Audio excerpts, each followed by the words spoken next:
मुनि श्री क्षमा सागर जी महाराज को लोग बहुत पूर्व में भी सुनते थे और वर्तमान में भी उनके जाने के पश्चात भी सुनते थे, और हमने भी उन्हें बहुत सुना है।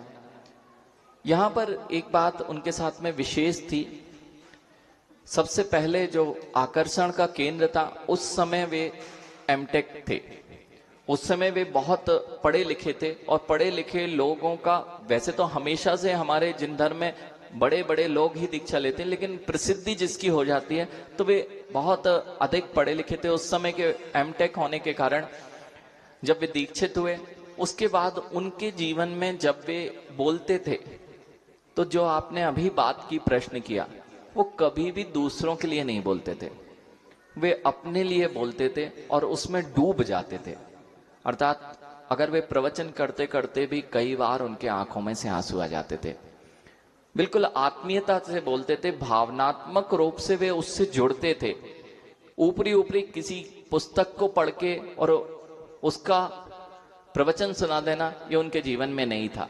इसलिए लोगों को नयापन महसूस होता था। वे बहुत कुछ पढ़ते थे और पढ़ने के बाद अपने जीवन में उसको उतारने का प्रयास करते थे, और अपनी प्रासंगिक घटनाओं को वह कहते थे जो हमारे दिन प्रतिदिन में घटित होती हैं, उनसे वे संबंधित कर दिया करते थे। इसलिए लोग उस समय भी पूरा के पूरे प्रांगण भरे रहते थे, और जब हमें शायद उनकी कीमत ना आती हो, जब वे चले गए, तो उनके वही वचन आज भी लोगों को आत्मीय लगते हैं, और इसलिए लोग उनको बार बार सुना करते हैं।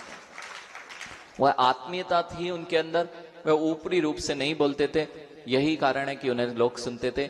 भजन 4 लोग गा सकते हैं, एक ही भजन को 4 लोग गा सकते हैं, लेकिन 4 लोगों का एक ही भजन, संगीतकार भी एक ही है, लेकिन आप एक से प्रभावित होते, कहते मजा आ गया। क्या कहते हो? वो क्यों आता है? यानी जो हृदय से गाता है वो हृदय तक पहुंच जाता है। ऐसे ही कुछ उनके साथ होता था। प्रवचन तो सब करते हैं, लेकिन वे हृदय को छूने वाले प्रवचन क्यों हो जाते थे? क्योंकि वे हृदय से बोलते थे, और प्रत्येक के हृदय में वह छू जाया करता था। उनके जीवन के साथ में हमने भी कुछ पल बिताए। बहुत छोटी उम्र में तो जब 95 में वे विदिशा में समता सागर जी, प्रमाण सागर जी, क्षमा सागर जी, उस समय तो छोटे थे तो हमें ज्यादा याद नहीं है, लेकिन प्रसंग फिर से 2001 और 2001 शिवपुरी का है। शिवपुरी में यंग जैना अवार्ड प्रारंभ हुआ था। उस समय भी हमारा जाना तो नहीं हुआ था, लेकिन यंग जैना अवार्ड जब हुआ तो उसमें अवार्डी के रूप में हमारा भी नाम था। हमारे घर वाले वहां गए थे, तब से और ज्यादा लगन हो गई थी, और उनका जो चिरपिंग स्पैरो और मैत्री समूह के जो चीजें आती थी वो पढ़ना भी प्रारंभ किया।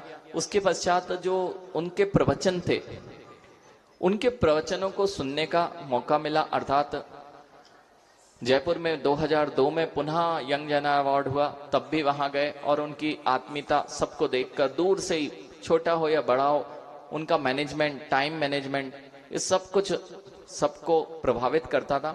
और जब ब्रह्मचारी बने और उनका गड़ाकोटा में स्वास्थ्य ठीक नहीं था, उस समय की घटना है। गड़ाकोटा में हमने अपना आजीवन ब्रह्मचर्य व्रत आचार्य भगवान विशुद्ध सागर जी मुनिराज से ले लिया था, और कुछ ही दिनों में हमें संघ में प्रवेश करने जाना था। हम घर छोड़ के ब्रह्मचारी रूप में आचार्य जी के, लेकिन हमारा मन था, बहुत पूर्व से मन था कि इसके पहले जिन्होंने कहीं ना कहीं हम लोग को निर्देशित किया था, बालकों को सही राह दिखाई थी, ऐसे क्षमा सागर जी महाराज जी के पास जाने का मौका मिला। और गड़ाकोटा में लगभग 8 से 10 दिन का वह समय था जो वहां पर व्यतीत किया, और बहुत आनंद आता था। उस समय महाराज जी के मुख से कुछ भी कंठ से आवाज नहीं निकल पाती थी, और बार बार वे कोई भी चीज, उनके प्रवचन चलते थे, उनके सामने ही उनकी कैसेट चलती थी, और हम लोग सब बैठते थे, और उस समय भी महाराज जी उन प्रवचनों को देख के, सुन के भावुक हो जाते थे, और तुरंत तुरंत संभलते थे। हमेशा हाथ में माला होती थी, हमेशा हमेशा उनके हाथ में माला रहती थी, और वे अपने ही प्रवचन सुन के उन चीजों को याद करके कभी भावुक होते तो कभी प्रसन्न हो जाते थे। यह वह क्षण, वह चेहरा आज भी याद आता है, और उनका आशीष वहां पर था। उसके पश्चात तो मुनि दीक्षा हो गई, फिर दर्शन लाभ नहीं हुआ।